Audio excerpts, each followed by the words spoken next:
industry, some say rock music is about to breathe its last gasp. But one sound is echoing again through the caverns of New York, the sweet sound of swing.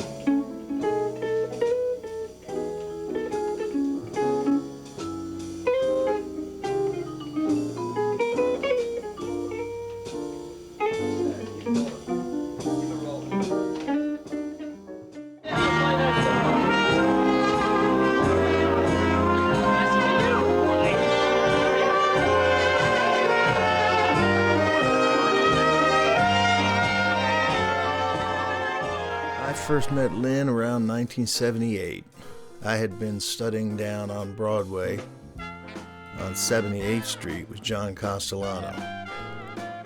I had heard about this cat, how mean he was and all that, but most of the young musicians knew Lynn's was the place to go to move on into the big time, if you could take it. A lot of famous cats came to the studio to rent space from Lynn Oliver on Broadway and 89th. I'm telling you, the walls were covered with black and white, faded photographs of some of my biggest heroes. It was inspiring. What you see here is just a small number of the photographs that covered the walls when I was at the studio. Of course, territory band leader Lynn Oliver had his own book, and he loaded that book with copies of arrangements from a lot of the great bands that rehearsed there. Thank you, Xerox Corporation, for your support. You know, at the time, he seemed like the only person that was as serious about music as me. Great. Do you think swing is coming back now, and why? Well, I think the big band sound, there's a big resurgence of the big band sound because I've been here 30 years in the studios that I own, and before that, playing with a lot of the bands around town, I've seen a decline in the music. Now, being here and having all these people come through this, so as a fort of music, from Duke's band to Charlie Barnett, they're all here, George Shearing, everybody. I saw when they moved out of town to go west to California, to Vegas and so forth, then the city took a real drop because the performance of every of those people was not anymore around here because the clubs weren't here. They just went out, and for other reasons that we could go into too. They have more space, maybe things are too expensive here, and it's not easy. Myself, in a way, plus maybe a couple other bands around town who are trying to bring it back. I formed the band with the idea of not letting music die. Don't forget, I'm one of the veterans of that era. So we had this gig on East 89th Street, the Red Blazer 2. They gave us a cheeseburger and $11. I had to wear a monkey suit and take the subway. So the Red Blazer 2 was the band's regular gig. Every Monday night, and Lynn used that as a showcase to get a lot of other gigs for us. Paying gigs, too. For a lot of us, it was some of our first paying work in our musical careers. I know I appreciated that. Lynn loved the Glenn Miller sound with the lead clarinet, and you could dance to it. So that was kind of his commercial direction. We played a lot of Glenn Miller.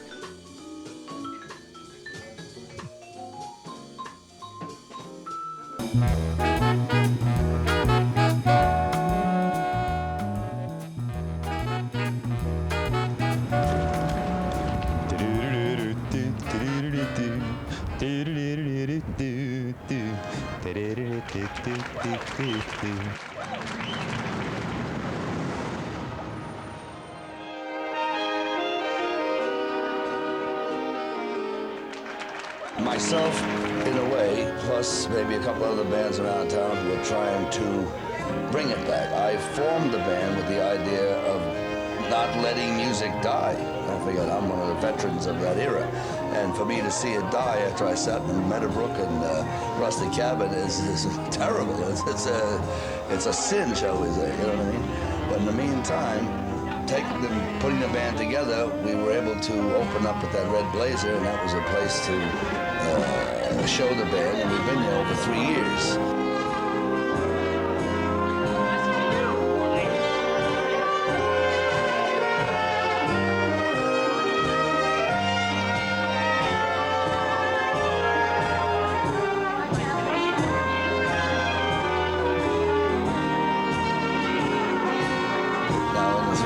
town, and we got to do Exxon Park, Democratic Convention, around town, and the people were very interested.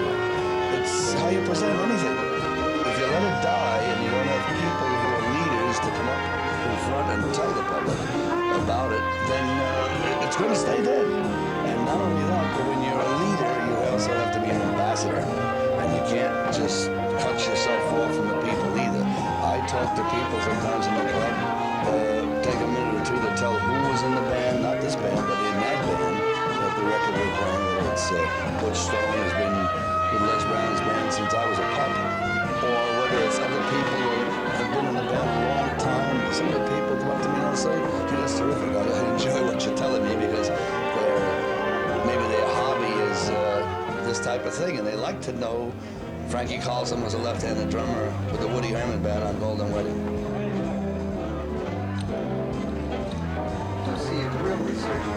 Well, there is, and it's coming about more now, because what's happening, I think, is that the other music that was there is sort of a, I don't know what it is, it's like a diversion, that music. It's not anything to really last, because it's like cotton candy. You know, in Cognac, you get that big bubble, and if you keep doing this to it, you'll finally get it down to here, and if you're not careful, where did it go? You can't find it again.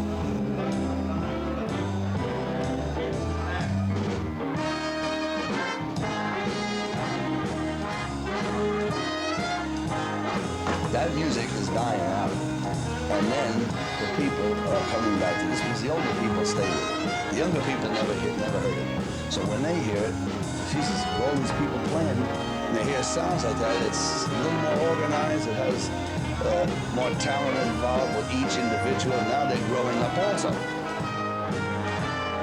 So when you put down the marbles and you pick up the checkerboard, when you put down the checkerboard, you pick up the chessboard, you move into different levels of thinking and everything else.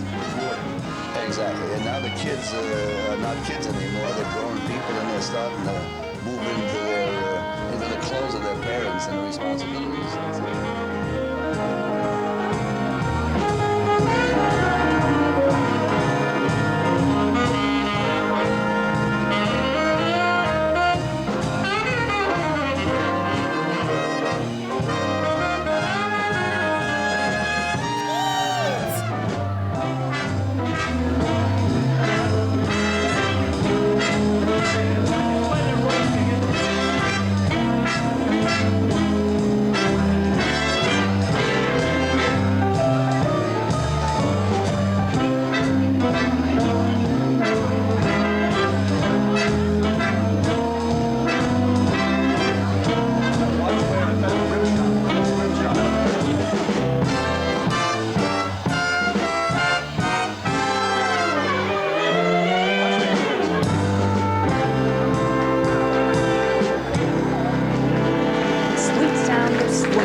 Note for note, the band, on the way they did it, the way Tommy Dorsey did it? Well, the arrangements are note for note, transcribed note for note. We don't imitate it to a T because that's another era. In other words, we update certain things just like anything on a car. So certain things that I feel as a leader would enhance the rhythm in the band, the flow of anything or whatever, or bringing it up to being a little more contemporary, that has to go.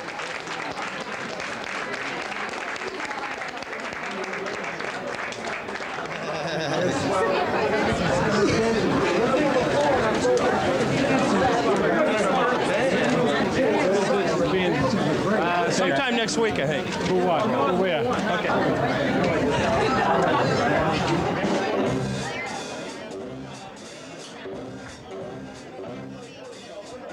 Lynn was pretty obsessed with the Second World War. He'd been in New Guinea and probably got shell-shocked somewhere. But patriotism and the war, big band era, were his thing.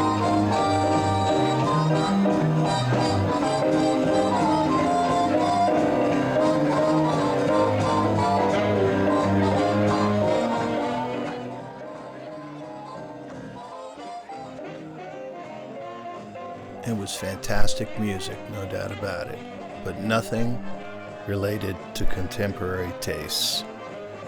It was like a beautiful, extinct fossil.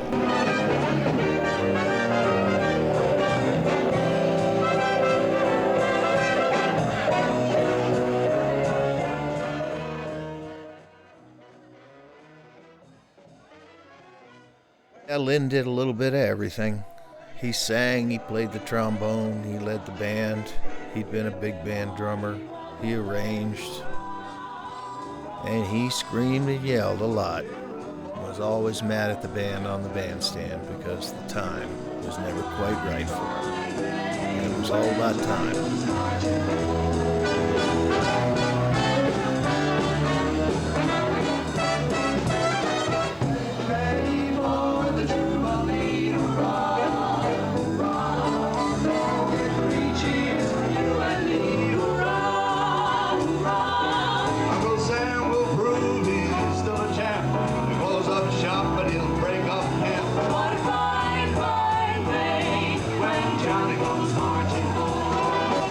Johnny comes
Is swing dead?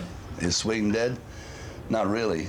Never was dead. It's just that it sort of goes to sleep once in a while, and you sort of need to tickle it a little bit by the public and bring it out to the public and make them know about it. But the people who handle it let it lie dormant too long because there's too much greed and not enough culture. We don't have hardly any culture, do we? Everything's money. The money's fine, but we got to have other things to enjoy it. So to enjoy it, I think music like this, music like Jerry Mulligan's, music, the big bands, music like Horace Silver, music of all the types should be out there for you to go out and listen to.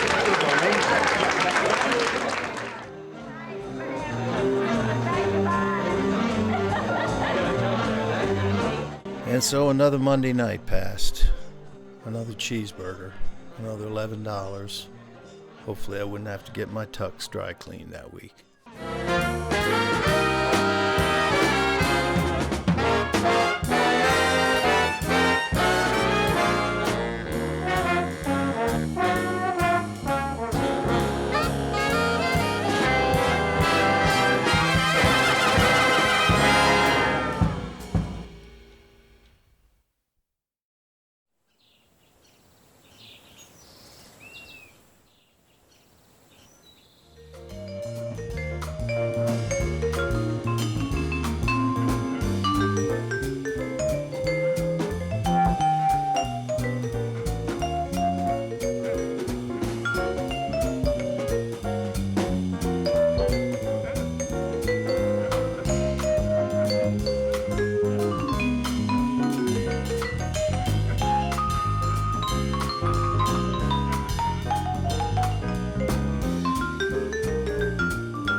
Together the words Pennsylvania 65,000 bip, and he hits a bip on that. You know what's Stanley?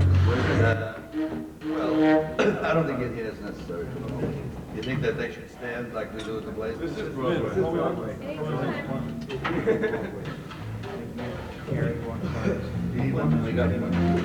got your punches? I might not go that far, so that you finish putting the packet in order, I'll pull the next one. Right after Real.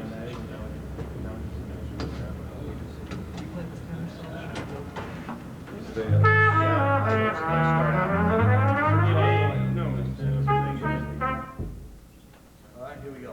1, 2, boom, 1, 2, 3, and.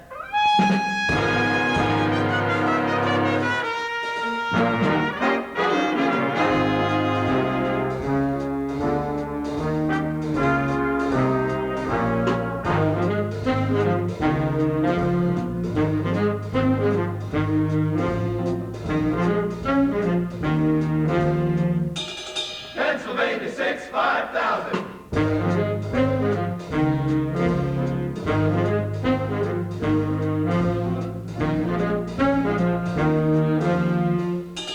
Pennsylvania 6, 5,000.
And 1, 3, 1, 3.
Here we go. Right here, white head guy. No, one more time.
And it's in a professional category where you can go out and do dates with the band and so forth. And the arrangements, of course, are all high-level arrangements. And it's good for the fellas because whether they're old or young, they have to aspire to play them and they want to play them. And that's very important. So, a man of your musical background and knowledge, can you give us an idea, like, where are the trends of music going? What are we to expect? Can you make any forecasts or anything? I see a lot of, the music business to me is like, I hate to put it in those terms, but it's like a body. Every once in a while it wiggles, a little rigor mortis, you know, sets in and the body sort of shakes a little bit. And right now it's doing a lot of shaking, but I don't know how long it'll last. I hope it would. And one of the things we try to do here with the big band and this group here tonight is to sort of keep this alive by going out to play at different places and so forth. And perhaps we will be doing it more in the future coming because we have some things in view that are sort of leaning our way. But as far as where it's going, I don't know. If we don't bring this back, I don't think the other thing is going to go any further. Because your big bands are something that you really need. And for the few bands that are on the West Coast, and the very few that are here, maybe we may be one of 3 or 4. And I'll say one that's pretty good. I'm not talking about road bands like Woody Herman or bands that travel, they don't sit in New York. But for those bands, there's only a handful too. And without that, the country's lost a lot of culture. Because we innovated that whole style. We innovated the jazz, we innovated the big bands, everything in this country. And if you take that music and go to another country, I don't care if it's Kenya or Siam or Asia, you'll come out of the woodwork to listen to it and they'll applaud it. Here, well, the promoters could make it go. See, the promoters can promote anything. They can promote lollipops, they can promote big bands, they can promote music. But promoters are not too interested in the culture of music. They're only interested in the greed of music. So there's your answer. Well, so we have to do it being musicians. We can't let that stop us. That's very interesting. It's been a pleasure talking to you. Thank you for your time, and it's a very interesting show. All right, good. Thank you, Lynn. Enjoy our music. Thank you, Lynn Oliver. What's the most unusual thing about all of this piece? The most unusual thing? Not anything unusual, except that it's, I guess the most unusual thing is that this band really gets along and they're friendly and they're all very creative. Music's very good. You're good too. Thank you. Do you enjoy it? Yes, I do. Better very than much. others singing? Well, this kind of music doesn't give you, afford you opportunity to really stretch as far as a vocalist, but as a style and as a period, it's very interesting. You like to watch kids dance? Do I like to watch kids dance? Yeah, Sure, you see that a definitely. lot, right? Sure, yeah. I like to dance myself. Great. I'm a piano tuner, and I also teach school. Village Community School, West Village. Latin. Now, go to Marvin. You know what talking to? No. Marvin? Yes. What do you do? I'm a manager at RCA Records, RCA Music Service. And you've been in this business?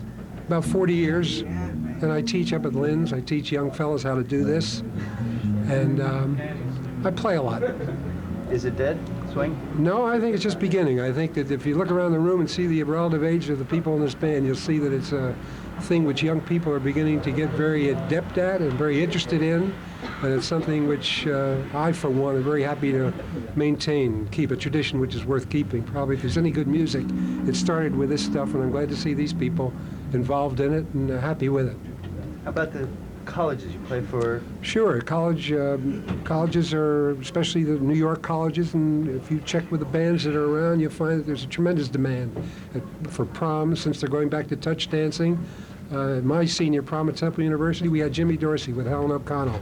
I hope that Temple University will have Lynn Oliver next year. How's that?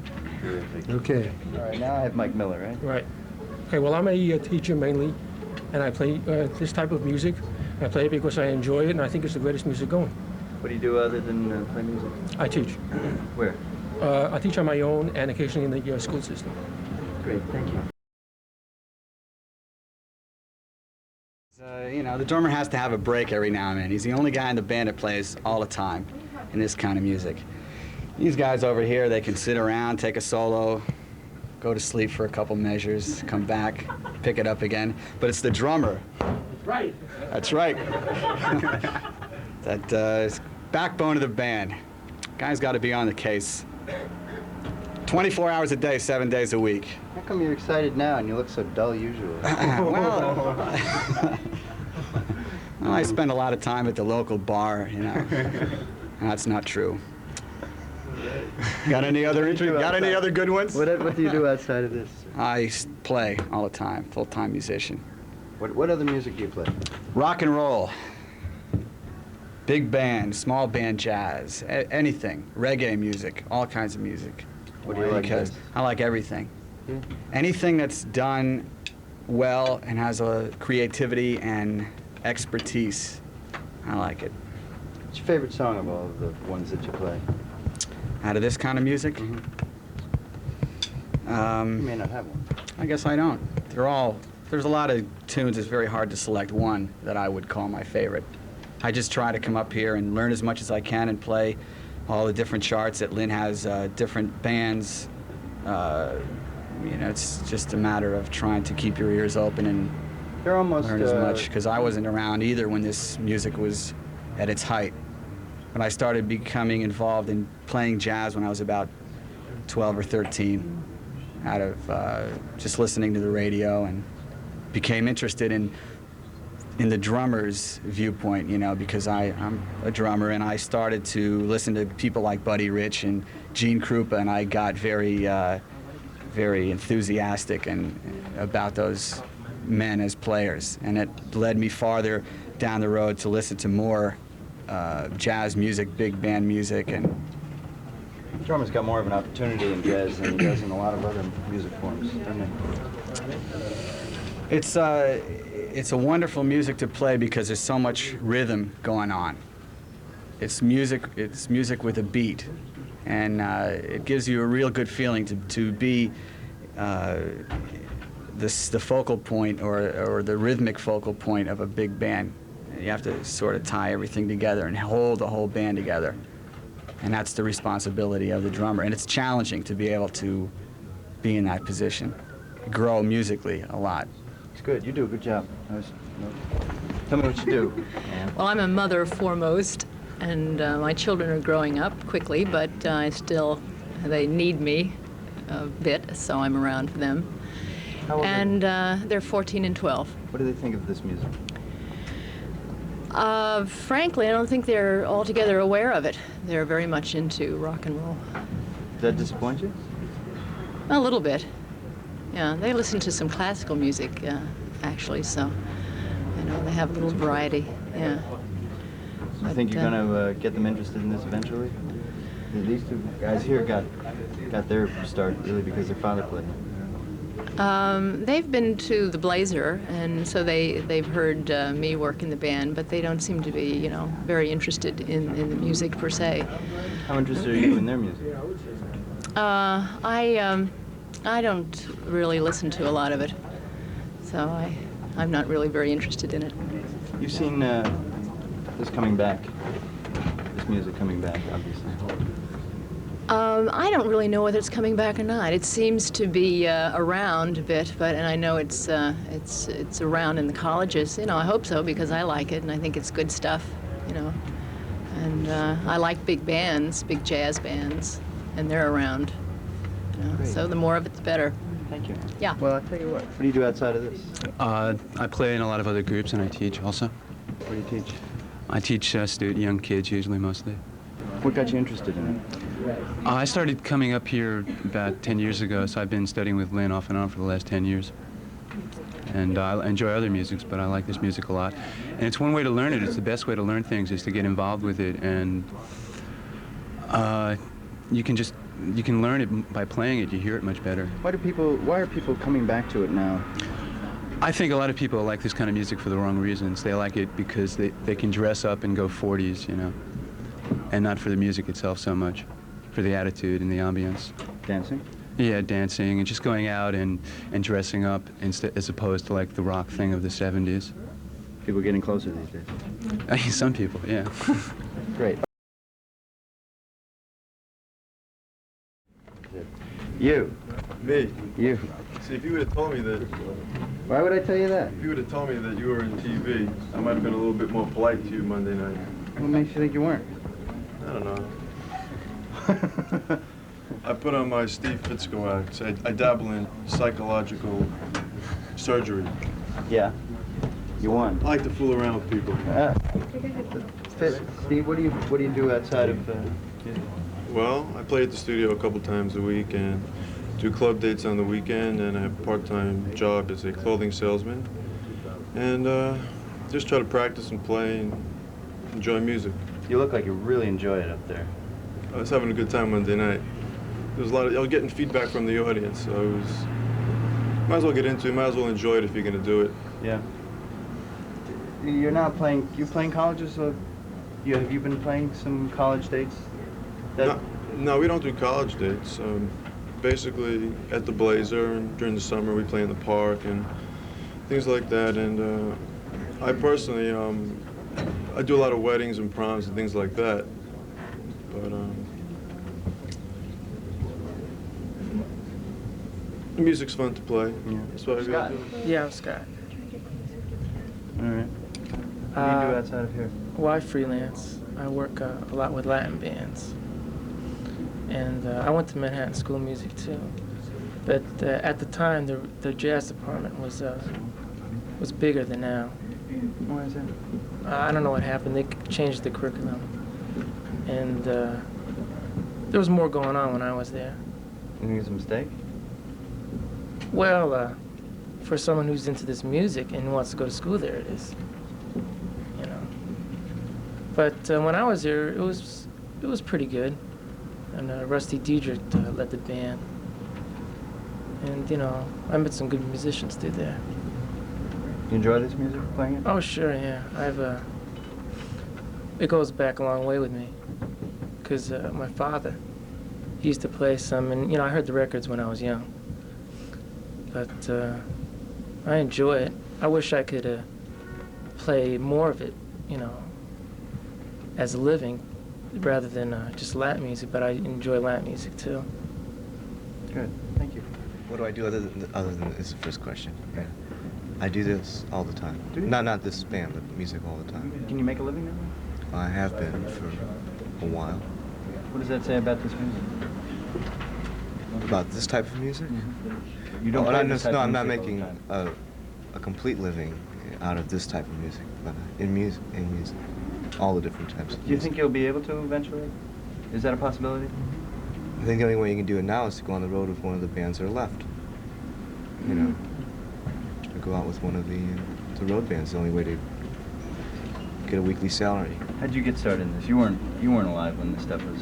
No. Or not that you know of it. No, but in order to work anywhere else in any of the other fields, you have to have a pretty good understanding of this form, of what is presented here. Do you get a thrill watching the people dancing to it? If they're good. Yeah. You see any Lindy's? Not at the club that we work at. I mean, there's not enough room there. No. It doesn't really lend itself to dance. No, it doesn't. It's a postage stamp, isn't it? Does he work you hard? He works us pretty hard, yeah. He's a very demanding guy, but he knows what he's talking about. He's been there. You appreciate that? Really appreciate that a lot. There's no other place you could go to learn to play this music the way it has to be played. It's one of your favorites? Favorite styles? Yeah, definitely. Definitely. I've listened to a lot of different music. I like a lot of different kinds of music, but this one it's America's original art form, and it really... It wasn't around, though, when you were around. What did you grow up with? I grew up on popular until about the age of 12 when my father started to play his records for me. He was a musician, too. Same thing over there? And, yeah, he played me some Stan Kenton records, and I knew there was something else beyond what I'd been hearing. You're not going to put down music today as much as he is, then? No, I'm not in a position to do that. Yeah, musicians tend not to badmouth other musicians anyway. No. I mean, a lot of them do, but... Especially when they're not in the same room. Steve. Right. What do you do outside of this? Repair musical instruments. I have my own business on Staten Island, which entails students' instruments in schools and whatever else comes along. When were you born? 1959. You didn't ever hear any of the originals playing the original? Not really, no. What got you into this? I don't really know. I enjoy it, and a few friends brought me up here, and I kind of just fell into playing. What was the first swing music you ever heard? What did it do to you? I really don't know. I don't know what the first was at all. Rick, what do you do outside of this? Oh, freelance, anything to make a buck, you know, just to get by, you know. Play jazz, whatever. Do you teach or have you can't afford to, really, can you, anymore? Yeah. Making enough money on this? You can make it off of music in general, off of jazz or big band. It's kind of hard, but if you're willing to go on the road, you could make a good living. I bet. Also, you take odd jobs, wash dishes, or whatever. It's a keep change. it going. It's a change now than it was, say, 5 years ago or so. It's not really. Well, it is, I guess. This kind of music. It's coming back some, yeah. I would say, you know, the other thing is going down more. You know, the pop, the rock and roll, and all that. I think it's a traditional music. The other kind of music is whoever, day to day, you know, whatever anybody gimmicks or whatever. And this isn't gimmicky music, so that's why it lasts, I think. What do you think of the music that kids listen to today? Well, some of it's, you know, you got to go song by song, but basically it's a bunch of garbage, I think. But, you know, I'm not going to put it down any more than that. I could say something, but, you know, TV and all that.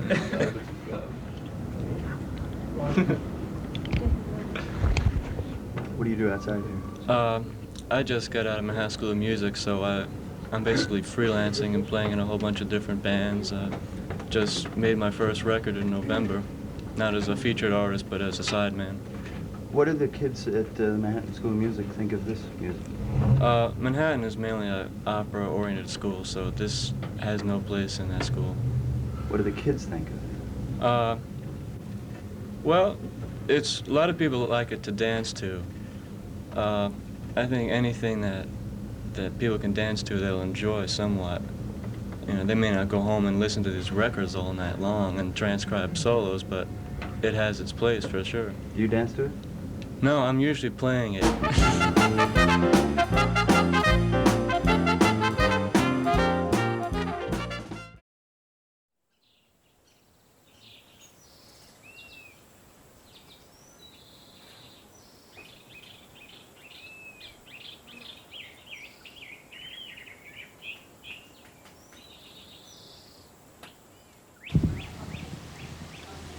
Hello, I'm Wade Barton, here at Manhattan's Upper West Side, at Broadway and 89th Street.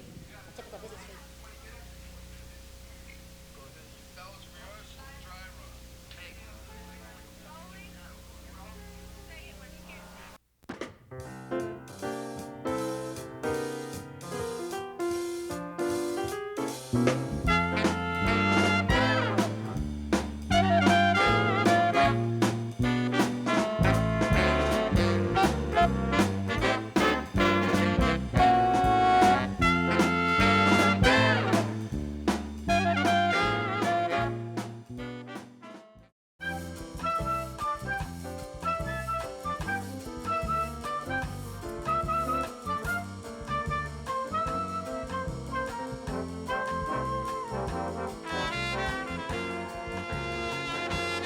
Hello, I'm Wade Barton, here at Manhattan's Upper West Side, at Broadway and 89th Street.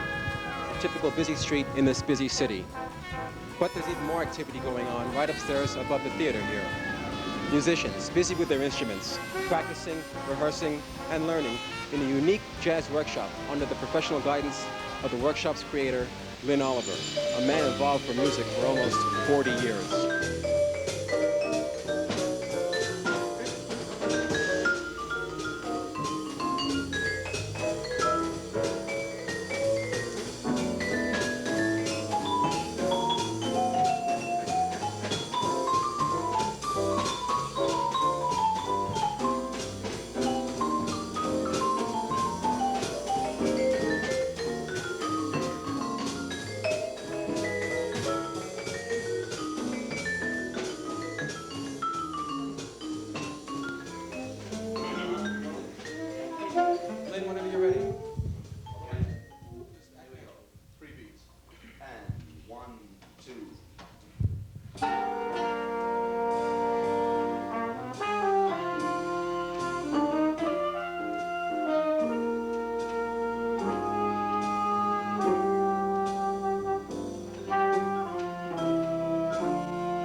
Straight ahead, pull it up. Make sure you stay up.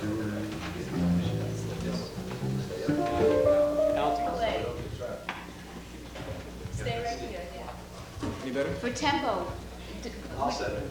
Okay. When you finish the last thing, You go one, I'll go two, 1, 2, 3, 4. We're into the top, right? Okay, we're Here we ready. go, Got Larry. it, Watch shot? yourself, you know.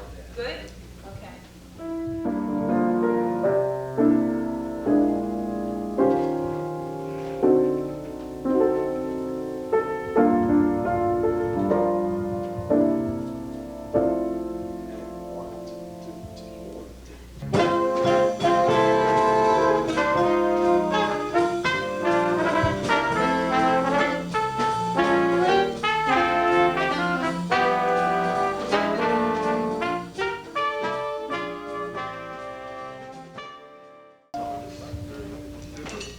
This will feature the alto player, alto saxophone, right in the middle over here, the big fellow with the yellow shirt. And it was white. Slow. Yeah, it was white. His camera did make it any color. All right, it's a sort of a lament, autumn serenade. All right, here we go. So it's a 1, 2, 1, 2.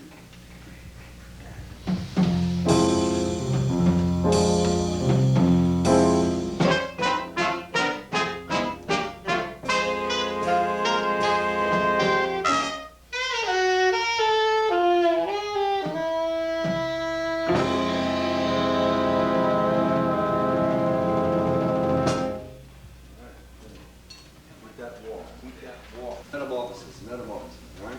On that round on the end, 1, ba ba doo ba doo be dee, 2, 3, 4, ba da ba dee dee ba dee doo, and then right into it. All right, 1, 2, for 1, 2.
another number.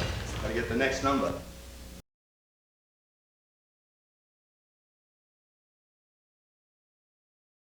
Straight ahead. Can you roll it or stop it till we get another number? Gotta get the next number.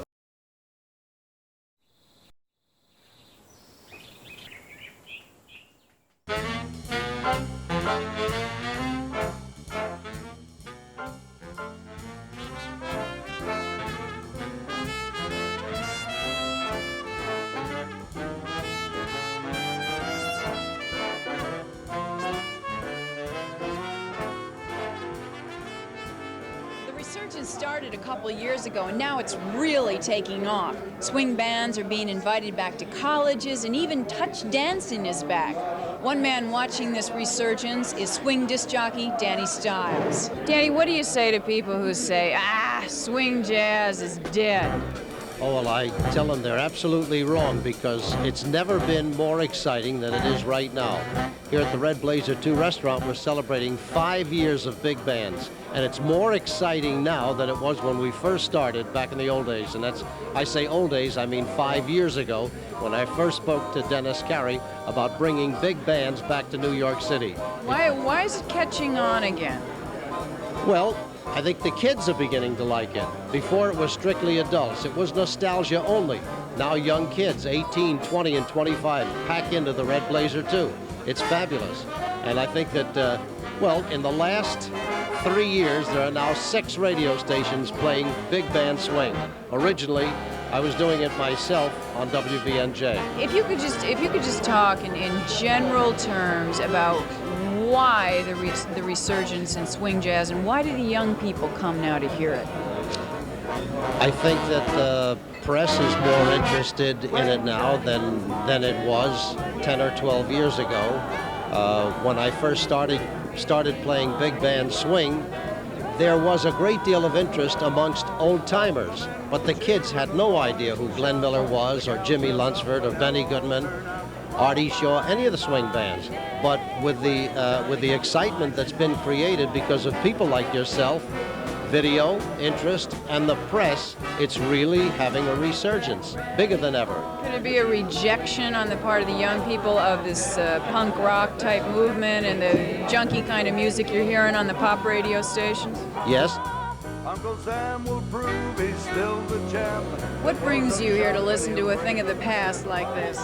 Well, it's my birthday, and all these people here are celebrating with me, and we saw Lynn Oliver last year a few times. We saw him here once, and he did a show for us at Columbia Medical School once. And we really like him, so we came here. It's supposed to be for old people. Well, I'm 24, that's kind of old, isn't it? Losing my hair? What's the hold? Is it romantic to you, this music? I don't know if it's romantic, but it's kind of nice. It's kind of refreshing to listen to some music that's music and not a lot of the noise that you hear nowadays. It's good. It's fun to dance to. What's your name? Mike Arado. What do you like about this music? I find it a little romantic, and we're here with a group of friends celebrating for Mike's birthday. How did you learn about swing jazz? I must admit, I really don't know too much about it. We just kind of, we had this band play for us at a semi-formal on the downtown campus last spring, and that's how I became familiar with it. How do you compare this to other types of music now on the radio, like pop music, punk music, things like that? Personally, I like listening to this a little better, and it's more fun to dance to also. There you go. It's bigger now than it's ever been. And I've been playing the stuff for close to 13 years. I've never had the excitement like I have now, especially with the young people. Why do you like this music?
like back then? What made it so special?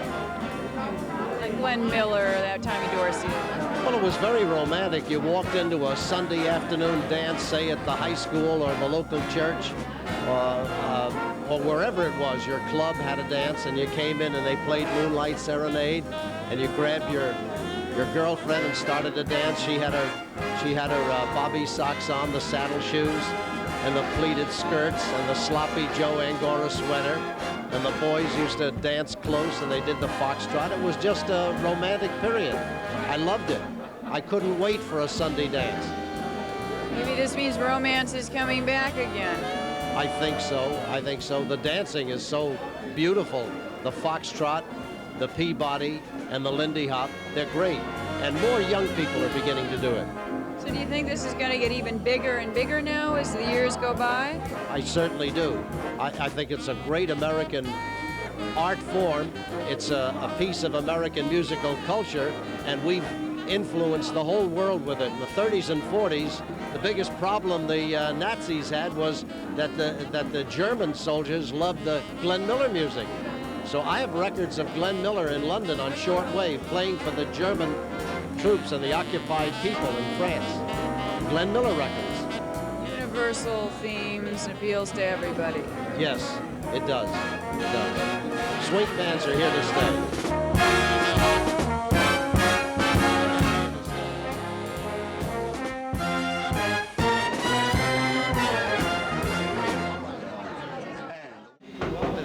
Since I was a little kid, I learned how to jitterbug when I was 11 years old. My older brother taught me how to do the Lindy Hop, and it's in my blood. I've always loved it, and I love it as much today as I did when I was a kid, a teenager, in saddle shoes and a zoot suit.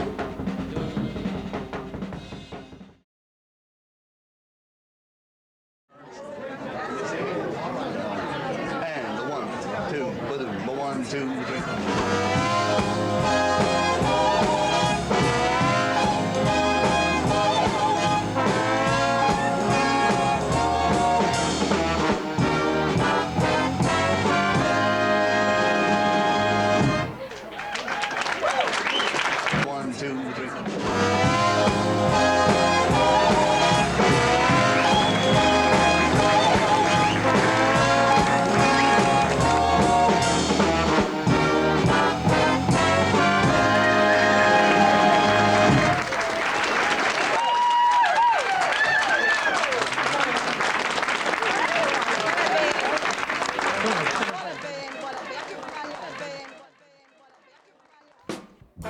What more can I say except, come on, you hep hats, put on your zoot suits with the reed pleat and the drape shapes, and swing is here to stay. And who knows how to do the Lindy?